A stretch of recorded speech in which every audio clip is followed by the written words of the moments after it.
I just want to briefly address um, both on policy and on process, since I know today is more about the latter.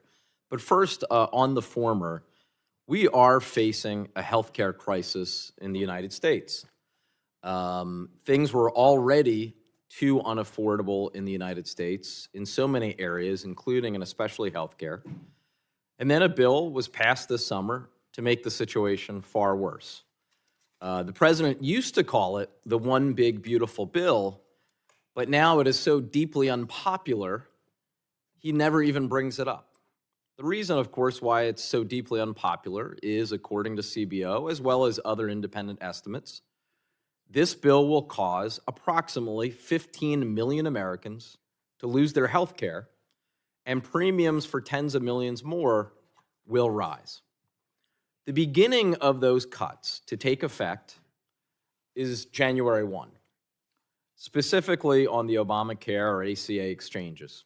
The average, and this is just the average expected increase in our home Commonwealth of Pennsylvania, is 102% on our state's exchange. I've seen other states where it's even higher. So we only have a few more weeks to go in order to solve this crisis and help the American people with their looming increases in healthcare premiums. I believe that is what we should be doing on. That should be project number one this week and for the next few weeks before we hit that January 1 deadline when it will be too late.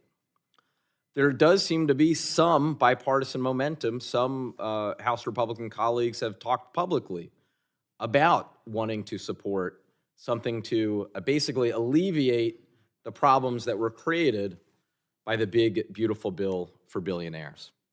Now, we will, I think, continue over the next few weeks and months and even years to discuss and debate difference of opinion when it comes to health care, when it comes to affordability, when it comes to a whole range of issues. But the second half of the time I have, let me switch over to process, since I know that is more the stated reason for our hearing today. I believe that there can be common ground here, sincerely. I've had these conversations, I know, with our acting chair. I've had conversations with Chairman Arrington. I believe that any long-lasting budget process reform will have to be bipartisan. We know that if it's partisan, the very next election, and there's a trifecta on the other side, it will be done away with. I am hopeful that perhaps, hypothetically speaking, if there were a Democratic House and a Republican president, that there would be, in fact, the appetite for some long-lasting reform, because it is a fact that 51 years after the Budget and Impoundment Control Act of 1974, the process has broken down more often than it has succeeded over the last 51 years. If you look at it, really the history from 74 on, the first half of that, roughly, the system worked as it was designed. But ever since the late 90s or so, it truly has not.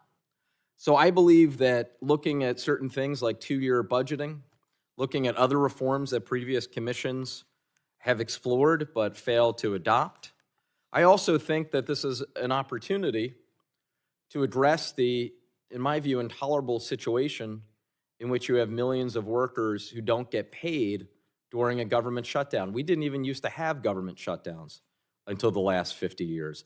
I think it's also an opportunity to finally reform the debt ceiling process, a complete anachronism, who, let's just say, if its stated goal was ever to bring down debt, it has failed miserably.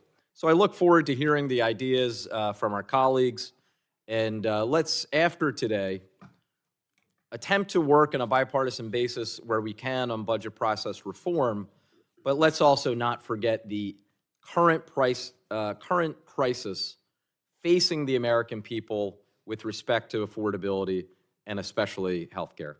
With that, I yield back.